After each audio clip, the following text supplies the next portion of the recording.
ये जनाजा इस वक्त अतीक और अशरफ का निकाला जा रहा है। अब से कुछ ही देर बाद इनके शवों को यहां दफन किया जाएगा और ऐसे में कसारी बसारी कब्रिस्तान से ये तस्वीरें आपके सामने लगातार ये इनपुट्स मिल रहे थे कि शाइस्ता परवीन यहां जनाजे में शामिल होने के लिए पहुंच सकती है, जिसके बाद सरेंडर करेगी।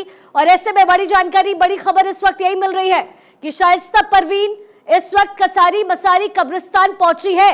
हालांकि तस्वीरें अब तक मिलनी शुरू नहीं हुई, लेकिन यहां लगातार बातचीत यही हो रही है कि शाइस्ता परवीन यहां पहुंची है।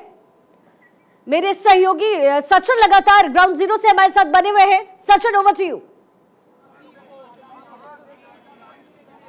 बिल्कुल, देखिए शिका, यहाँ पर दो जनाजे जो है वो निकल चुके हैं। सबसे पहले अगर हम बात करें तो अतीक का जनाजा यहाँ पर निकाला गया और आप देखिए किस तरीके से तमाम लोग जो है, तमाम समर्थक जो है यहाँ पर मौजूद हैं और किस तरीके से दोनों जनाजों को कंधा यहाँ पर दिया गया। और देखिए जैसे कि तमाम चर्चाएं ये इस बात की हो रही हैं कि शाइस्ता भी यहाँ पर पहुंची है और उसके अलावा अतीक की बेटी यहाँ पर पहुंची है। अतीक के दोनों बेटे यहाँ पर पहुंचे हुए हैं अंतिम दर्शन के लिए।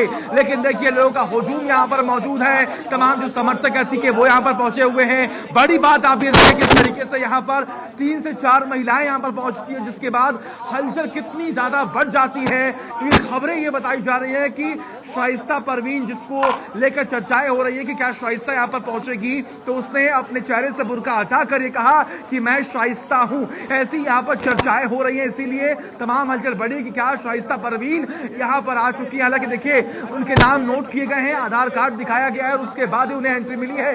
लेकिन फिलहाल देखिए जनाजा यहाँ पर उठ चुका है और सुपुर्दे खां की जो पूरी प्रक्रिया है वो थोड़ी देर में खत्म हो जाएगी। देखिए कब्रिस्तान के अंदर, कब्रिस्तान के बाहर अतीक के समर्थकों का हुजूम यहाँ पर इकट्ठा हो चुका है। क्योंकि देखिए अपने वक्त में कहीं ना कहीं अतीक ने, जो लोग यहाँ पर मौजूद थे उन्होंने कहा कि देखिए अतीक ने हमारे लिए भी बहुत काम किया है, हमें सपोर्ट मिला है। तो अलग अलग तमाम बयानबाजियां हो रही, तमाम प्रतिक्रियाएं सामने आ रही हैं। कुछ लोगों का ये कहना है कि जो कुछ भी अतीक के साथ हुआ है वो बिल्कुल सही हुआ है। अतीक ने जो पाप किया है उसका भुगतान उसे यही करना होगा। उसके पाप का घड़ा जो भर चुका था उसका जो फल है उसे यहीं पर मिलना था, इसीलिए जो कुछ भी हुआ वो सही हुआ। लेकिन भाई दूसरी तरफ जो अतीक के समर्थक है, जो अतीक के तमाम रिश्तेदार हैं, वो भी यहाँ पर पहुंचे हुए हैं। जो लगातार हमने आपको दिखाया कि 2 जनाजे यहाँ पर उठाए गए। और देखिए भारत 24 ने ही बताया था कि पोस्टमार्टम ऑफिस से सबसे पहले जो शव वाहन है वो अतीक का और फिर दूसरा वाहन जो है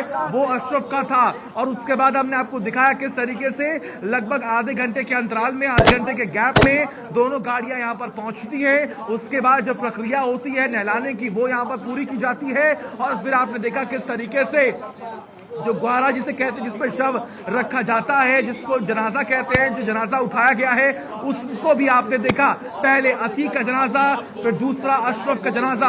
और उसके बाद आप देखिए किस तरीके से तमाम पुलिस फोर्स भी एकदम एक्टिव हो चुकी है, बाहर भी अंदर भी। तो लगातार लोगों से ये अपील की जा रही है कि आप सभी लोग शांति व्यवस्था बनाकर रखें, क्योंकि देखिए हुजूम जो है बाहर भी लोगों का बहुत ही ज्यादा यहाँ पर देखने को मिल रहा है। और अलग अलग तमाम जानकारियां, तमाम प्रतिक्रियाएं भी सामने आ रही हैं। लेकिन इस बीच में आप देखिए कि फिलहाल अतीक का परिवार जो है वो यहाँ पर पहुंचा हुआ है, अशरफ का परिवार के कुछ सदस्य भी यहाँ पर पहुंचे हुए हैं। और यहाँ पर इन तस्वीरों के साथ आप देखिए जनाजा उठ चुका है, यानी कि थोड़ी देर के बाद जो पूरी की पूरी जो प्रक्रिया है सुपुर्दे खाक को करने की वो यहाँ पर खत्म हो जाएगी, वो यहाँ पर कंप्लीट कर दी जाएगी। इसके अलावा देखिए सुरक्षा के पुख्ता इंतजाम तो यहाँ पर किए ही गए हैं। लेकिन सबसे बड़ी बात यहाँ पर यह है कि ड्रोन के जरिए भी कहीं ना कहीं निगरानी यहाँ पर जब लाइट थी तो रखी जा रही थी।